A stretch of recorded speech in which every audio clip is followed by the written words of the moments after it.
Hi friends समस्त को जय जगन्नाथ। तो आज वीडियो कौन रही आज रही आपने ई चालान केमती भरिए आप जो बाइक रे जदी कि स्कूटी कि कार रे आपनकर जदी चालान काटी तो आपण चालान केमती भरिए प्रथम गोटे गूगल ब्राउजर नहीं जिवे सेठी सर्च करिवे ई चालान फास्ट वेबसाइट देखंतु लिखा है ई चालान परिवहन.gov.in तो सेठी फास्ट क्लिक करिवे क्लिक कला परे तार चालान साइट खुली जिवो।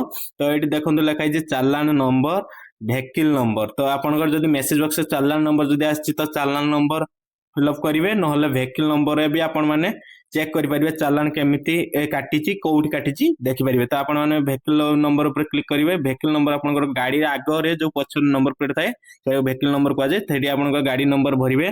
मु मोर गाड़ी नंबर भर दौर फ्रेंड्स गाड़ी नंबर भरी सारा आपण मैंने कौन करेंगे कैप्चा भरवे कैप्चा भरला आपको सी डिटेल्स देखा डिटेल्स देख सारापर कैप्चा भी भर दौर फ्रेंड्स कैप्चा देखु 80AHM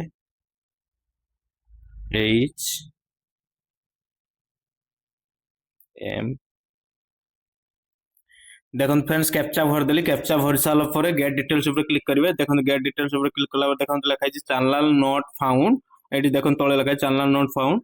तो एमती आपंकर शो कर कहीं प्रबल चैनल काटुची फ्रेंड्स आपने चालान एमती ही चेक करेंगे ना आप चालान जब नंबर आसी चालान नंबर भी चेक करेंगे सेमती चालान नंबर भरवे आप कैप्चा भरवे कैप्चा भर गेट डिटेल्स मारे आप डिटेल्स देखेद। तो थैंक यू फ्रेंड्स वीडियो देखा तो समस्त को पुणी थे जय जगन्नाथ चैनल को सब्सक्राइब करेंगे लाइक करेंगे एंड पेज को फॉलो करेंगे। तो वीडियो को लाइक करेंगे। तो थैंक यू समस्त।